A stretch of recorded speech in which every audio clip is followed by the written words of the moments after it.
Okay, so this is one of those stories that just grabs you. Yeah. You know, a plane vanishes, like poof, gone. Off the coast of Alaska, no less. Yeah, and we're talking about Alaska. I mean, that's already, unforgiving terrain. Exactly right. So we've got these excerpts from an online news article. And honestly, it's got all the elements of a mystery, you know? We're going to dive into it and see if we can make sense of this vanishing act. Yeah, absolutely. So first off, this wasn't like some tiny little plane, right? Right, no, not at all. This was a Bering Air Cessna 208B Grand Caravan EX. It's a pretty, common sight in Alaska. They use it for all sorts of things. Known for being pretty reliable, able to handle, tough conditions, short flights. So like a workhorse, basically. Yeah, exactly. Workhorse, yeah. Good way to put it. In this particular flight, like I said, routine, right? Unalakleet to Nome, Alaska, with 10 people on board. That's right, 10 people. And, that's what makes it even more, kind of chilling. Last known position, about 12 miles off the coast, over the Norton Sound. And we've got the flight radar data showing the last transmission, 3:28 p.m. local time. Okay, so far so good. Routine flight, right? Yeah. But then 2 minutes later, 3:28 p.m., the data takes a nosedive, literally.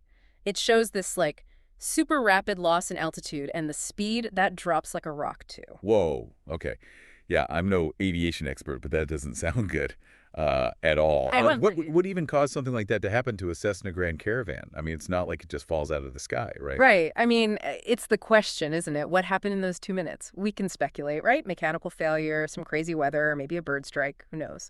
But it all happened so fast. Yeah, there wasn't really time to, make a mayday call or anything like that, right? Right. I mean, it really does seem sudden. So the article then talks about, the scramble to find the plane. They sent out C-130s, those are those massive military planes, right? Right. And they searched and searched, but initially nothing. Nothing. Okay, so what happens next? So then the Coast Guard, they find something they call an item of interest.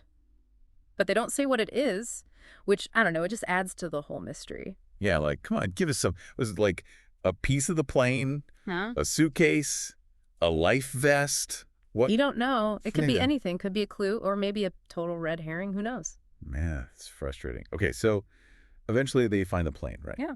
34 miles southeast of Nome. Yeah. And it's not good news. 3 bodies were found inside the plane. Oh, wow.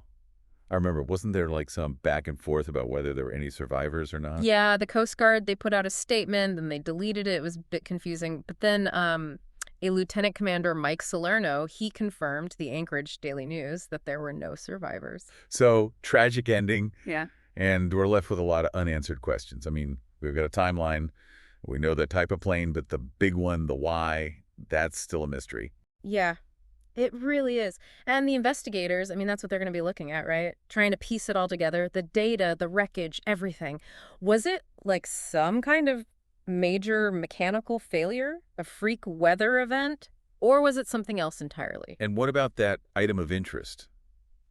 Could that be like the key to the whole thing? It might be. It might not be. Hopefully the investigation will tell us more. So for everyone listening, thinking, hey, I fly on planes, it's a good reminder that even with a plane like the Cessna Grand Caravan, a plane with a good track record, stuff can happen. Exactly. And I think it makes you wonder, are there things we can do to make flying even safer, How can we prevent something like this from happening again? It's a tough question, for sure. I mean, we've got more questions than answers right now, but I think it's important to keep asking those questions, to learn from what happened.